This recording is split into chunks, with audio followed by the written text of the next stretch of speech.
श्री सद्गुरु महाराज की जय। महर्षि में ही के दिनचर्या उपदेश से गुरु महाराज का प्रवचन। ध्यान योग सरल योग। प्यारे लोगों, यहाँ 2 दिनों का सत्संग लोगों ने निश्चित किया है। उसी का यह दूसरा दिन है। दिन खत्म होने पर सत्संग नहीं होगा। दूसरी बात यह है कि शब्द साधना कीजिए। बाहर में जो शब्द बोलते हैं इसकी भी साधना कीजिए। इसके भी नियम हैं। इसका जो व्याकरण है कि इस तरह बोलना चाहिए, यह भी साधना है। बड़े लोगों से बातचीत करते समय बोलने का ढंग ना आवे तो लोग क्या कहेंगे। इस वास्ते शब्द साधना अवश्य करनी चाहिए। इसके बाद योग की बात आती है। शब्द खोजी मन बस करे, सहज जोग है ये ही। शत शब्द निज सार है, यह तो झूठी देही। संत कबीर साहब सार शब्द का अनुसंधान करके मन को वश में करें। देह नश्वर है। यह देह 5 तत्वों से बनी है। संसार में भी 5 तत्व हैं, इसलिए यह भी नश्वर है। मिट्टी, पानी, अग्नि, हवा और आकाश, ये 5 तत्व नश्वर हैं। इस देह को पिंड कहते हैं और बाहर के शून्य को ब्रह्मांड कहते हैं।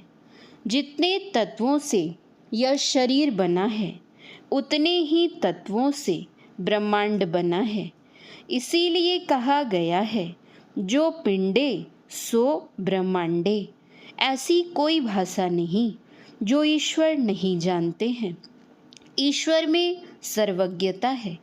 ईश्वर हिंदी, अंग्रेजी, उर्दू, फारसी आदि सभी भाषाएं नहीं जानते हैं। यह कहना पागलपन है। ईश्वर सब भाषाएं जानते हैं।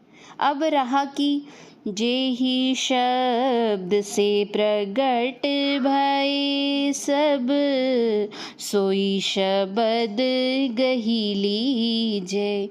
संत कबीर साहब, यह संसार शब्द से प्रकट हुआ है।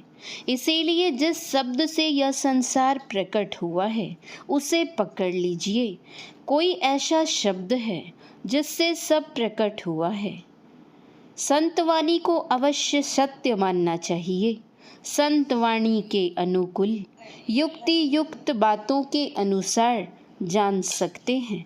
हम लोग बैठे हैं, सब कोई देखते हैं, पहचानने के लिए नाम पूछते हैं। इसी तरह ईश्वर का भी एक नाम है। ईश्वर परमात्मा शब्द वर्णात्मक है। शब्द एक ही प्रकार का नहीं होता है। जो वर्णों में लिखा जा सके वह वर्णात्मक शब्द है। ध्वन्यात्मक शब्द को नहीं लिखा जा सकता। वह केवल अंतर के कान से सुना जा सकता है। संत सुंदर दास जी कहते हैं, श्रवण बिना धुनि सुने। इस कान के बिना जो शब्द सुना जाता है वह अंदर का ध्वन्यात्मक शब्द है। वह सूरत से सुना जाता है। कान के ज्ञान से अलग होकर उसे सुने, यह अलग होना महायोग है। यह योग अगर कष्ट साध्य हो तो सबसे नहीं होगा, सरल साध्य हो तो सबसे होगा। लेकिन संत कबीर साहब कहते हैं, सहज योग है ये ही। यह सहज योग है। कोई पूछे कि सहज योग क्या है तो श्रीमद् भगवत गीता में भगवान श्री कृष्ण ने ध्यान योग के बारे में 6ठे अध्याय में कहा है, यही सहज योग है। ध्यान योग का खास अध्याय 6ठा अध्याय है, परंतु प्राणायाम योग का कोई अध्याय गीता में नहीं है। ध्यान योग में है, सब दिशाओं को छोड़कर देखो। दिशाएं 10 होती हैं। दिशाओं को नहीं देखकर तब कहाँ देखो। यह गुरु की युक्ति से जाना जाता है। इस पर बहुत कहा जा सकता है, परंतु आज सत्संग समाप्त है। सहज योग ध्यान योग है, यह भगवान कृष्ण ने कहा है।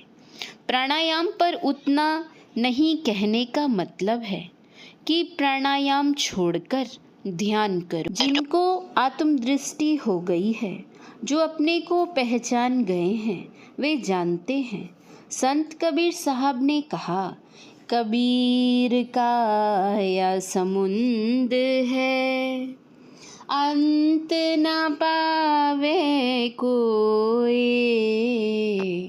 मेरे तक होई के जो रहे, मानिक लावे सोई। मैं मर जीवा समुंद का, डुबकी मारी एक, मुट्ठी लाया ज्ञान की, जामे वस्तु अनेक। ऐसा नहीं होगा सो नहीं, करते जाओ। एक जन्म में नहीं तो इसका संस्कार दूसरे जन्म में भक्ति कराएगा। पहले जीवन मुक्ति, फिर सदा के लिए मुक्ति मिल जाएगी। श्री सद्गुरु महाराज की जय।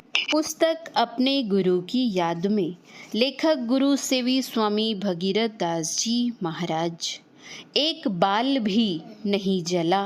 ग्राम रायपुर, पोस्ट बलहमपुर, भाया सिमरी, बख्तियारपुर जिला सहरसा के श्री अंबिका प्रसाद श्रीवास्तव जी की सुपुत्री, जिसका नाम रिंकी कुमारी है।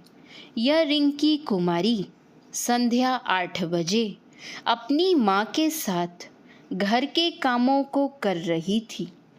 एकाएक दूसरी जगह दूसरे कामों का ख्याल आ जाने से वह दीपक को लेकर जाने लगी। जिस दीपक को उसने हाथ से उठाया, वह दीपक पहले चूल्हा पर रखा हुआ था, इसलिए वह गर्म हो गया था। उसी गर्म दीपक को वह बच्ची हाथ में लेकर जा रही थी।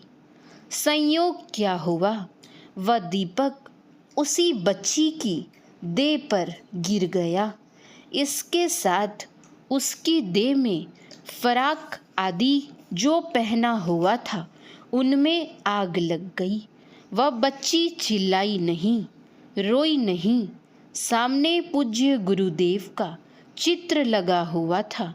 वह झट से जाकर पूज्य गुरुदेव के चित्र के सामने चुपचाप खड़ी हो गई।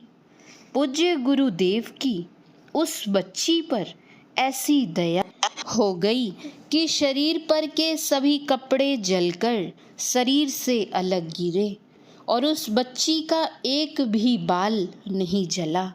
यह वार्ता 11 अप्रैल 2004 ईस्वी को बरहक कुरवा निवासी श्री सत्यनारायण पोद्दार तार बाबू के यहाँ श्री अंबिका बाबू ने सपरिवार आकर हमको सुनाया था। मैं इनके यहाँ सत्संग करने के लिए गया हुआ था। श्री सद्गुरु महाराज की जय। श्री सद्गुरु महाराज की जय। श्री सद्गुरु महाराज की जय।